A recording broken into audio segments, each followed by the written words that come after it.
आपदाएं पहले भी आती थी, हमेशा ही बाढ़ आई है, कुछ ना कुछ आपदाएं गांव में लगी रहती थी। लेकिन पूर्व की सरकारों में और हमारी सरकार में थोड़ा सा अंतर मैं जरूर बताऊंगा आपको। पहले जब कोई आपदा आती थी तो लोग उसमें अवसर होते थे, लेकिन हमारे सरकार जब से बनी, जब आपदा आती है तो हम लोग आपके साथी बनने का प्रयास करते हैं, आपके साथ रहने का प्रयास करते हैं, आपके सुख दुख में साथ रहने का प्रयास करते हैं, क्योंकि आपके वोट से ही हमारी सरकार बनती है। जैसे ही आपदा आई, हम लोगों ने 2 महीने पहले तैयारी शुरू कर दी।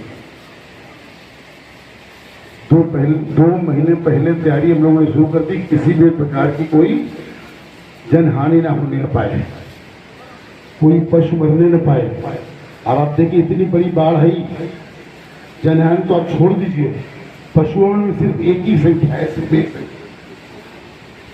ये तैयारी होती है सरकार की, और उसको अंजाम देते हमारे अधिकारी का। इस तरीके की जो यहाँ तैयारी की गई है बहुत सराहनीय है। मैं सभी अधिकारियों को जो इस काम में लगे हुए थे, अपने माननीय मंत्री जी को भी बधाई दूंगा कि वो लगातार क्षेत्र में बने रहते। और हमारी अपनी बात में आपको बताऊँ, हम लोग जब भी बैठते हैं तो सिर्फ आप लोगों की चर्चा होती है, जनता की चर्चा होती है कि कैसे क्षेत्र का विकास कर पाए। और इस तरीके के आपके जो विधायक, क्षेत्रीय विधायक आपको मिले तो बहुत सौभाग्य की बात है, जो दिन रात आपके बीच में रहते हैं। ये जिनके घर आज कटे हैं वो आवास मिल रहा है।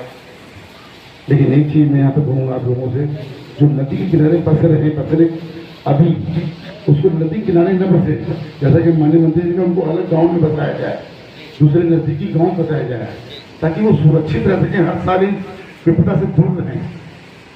तो थोड़ा ध्यान रखिए आप लोग भी, और सरकार का सहयोग, अधिकारियों का सहयोग करिए। सरकार आपके साथ में है, क्योंकि आप लोग सरकार के साथ हो, इसलिए सरकार आपके साथ में है, सदैव आपके साथ खड़ी रहेगी। हमारे अधिकारी, हमारे नेतागण, सभी हमारे कार्यकर्तागण भी लगातार आपके साथ बीच में बने रहते हैं। और इस वर्ष से मेरी यही है कि भविष्य में कोई ऐसा इंतजाम हो जैसे इस विपदा से आप लोग दूर हो सके, ऐसी मेरी कामना है। मैं मंत्री जी को, बाढ़ एक निरंतर एक प्राकृतिक आपदा के रूप में हम लोगों ने बरसों से सामना किया है, और यहाँ का किसान चाहे जाड़ा हो, चाहे गर्मी हो, चाहे बरसात हो, चाहे ओलावृष्टि, अतिवृष्टि, बाढ़ का हमेशा मुकाबला किया है। लेकिन उत्तर प्रदेश में यशस्वी माननीय मुख्यमंत्री पूज्य योगी आदित्यनाथ जी के नेतृत्व में 2017 के आने के बाद से जो यहाँ की चिंता माननीय मुख्यमंत्री जी के नेतृत्व में, उनके मार्गदर्शन में हमारे सभी जनप्रतिनिधियों ने और हमारे प्रशासन के लोगों ने जो चिंता की है, वो अपने आप में बहुत ही अद्भुत है।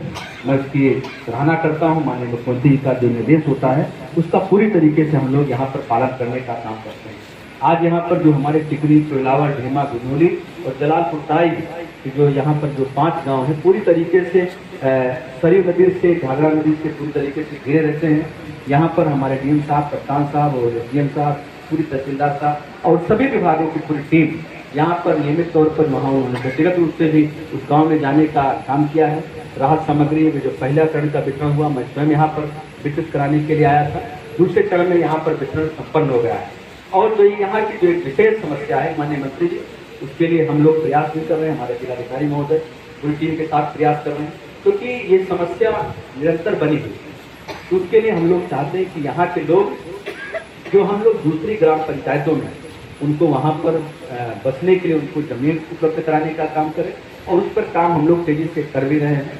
और मुझे पूरा विश्वास है कि आने वाले समय में माननीय प्रभारी मंत्री के निर्देश के क्रम में हम लोग बहुत जल्द ही इन सभी ग्रामीण भाइयों बहनों को, जिनके पास, खासकर जो भी गांव के लोग जिनके पास जमीनों की उपलब्धता बाहर नहीं है, हम लोग की कोशिश होगी, क्योंकि माननीय मुख्यमंत्री जी का भी निर्देश है, ऐसे सभी लोगों को हम यहाँ से अलग जमीन उपलब्ध कराने का काम करें, जिससे आने वाले समय में वो सुरक्षित अपना जीवन यापन कर सके।